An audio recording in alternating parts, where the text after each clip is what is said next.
di sini kami akan memenuhi tugas kami yaitu tentang perkembangan bakat khusus individu dari mata kuliah perkembangan peserta didik dengan dosen pembimbing Bu Nur Hadayah MPD.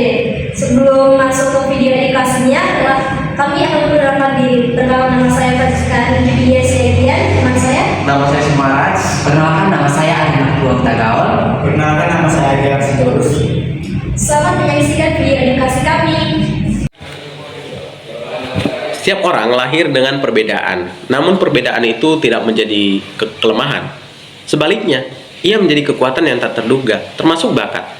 Ya, bakat itu, perbedaan bakat itu bukanlah menjadi kelemahan. Dan bakat juga tidak selalu terlihat sejak awal. Bakat itu juga bisa berkembang dari yang namanya proses belajar serta latihan yang kita lakukan dalam kehidupan sehari-hari. Banyak orang yang mengira bahwa bakat itu lahir dari awal, ya, eksisnya dari awal, sudah dari awal. Misalnya anak ini pintar, punya IQ yang tinggi, padahal sebenarnya tidak. Bakat itu bisa dikembangkan, bakat itu bisa bertambah seiring dengan berjalannya waktu. Dengan apa? Dengan syarat-syarat apa? Nah, berikut ini adalah syarat-syaratnya, ya. Jadi oleh karena itu, langkah-langkahnya atau syarat-syaratnya tadi, yang pertama adalah rasa ingin tahu dan punya keberanian untuk mencoba hal baru. Memahami, mengenali diri itu sudah pasti dilakukan sejak awal. Lalu yang paling penting untuk mengembangkan bakat adalah rasa ingin tahu dan keberanian yang tinggi. Oleh karena itu, ya, tanpa keberanian untuk mencoba sesuatu hal yang baru, seseorang tidak akan mengenali bakatnya, tidak akan mengenali dirinya bahkan. Jadi dia tidak tahu potensi apa yang dimiliki dirinya sendiri. Dalam proses perkembangan bakat, kegagalan seringkali menjadi bagian yang tidak terpisahkan.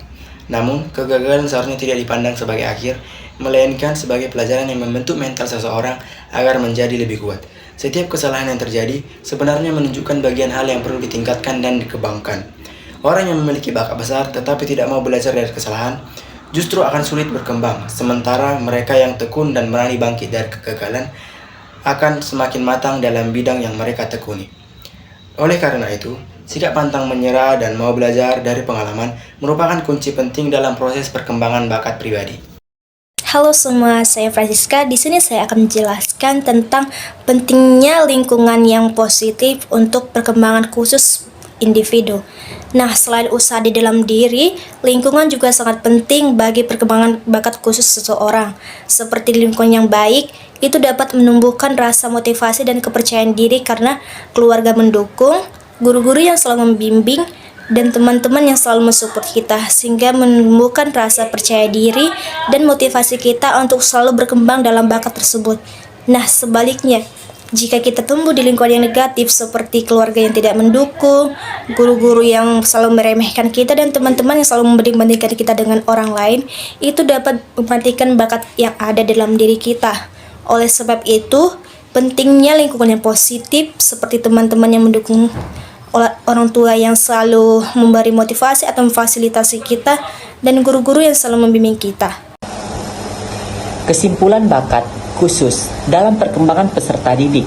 Bakat khusus merupakan kemampuan istimewa yang dimiliki peserta didik pada bidang tertentu seperti seni, akademik, olahraga, atau keterampilan teknis.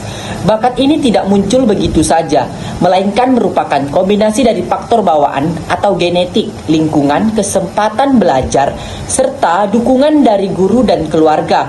Dalam perkembangan peserta didik, pengenalan bakat khusus menjadi penting karena setiap anak memiliki potensi yang berbeda dan membutuhkan pendekatan pembelajaran yang sesuai dengan keunikannya.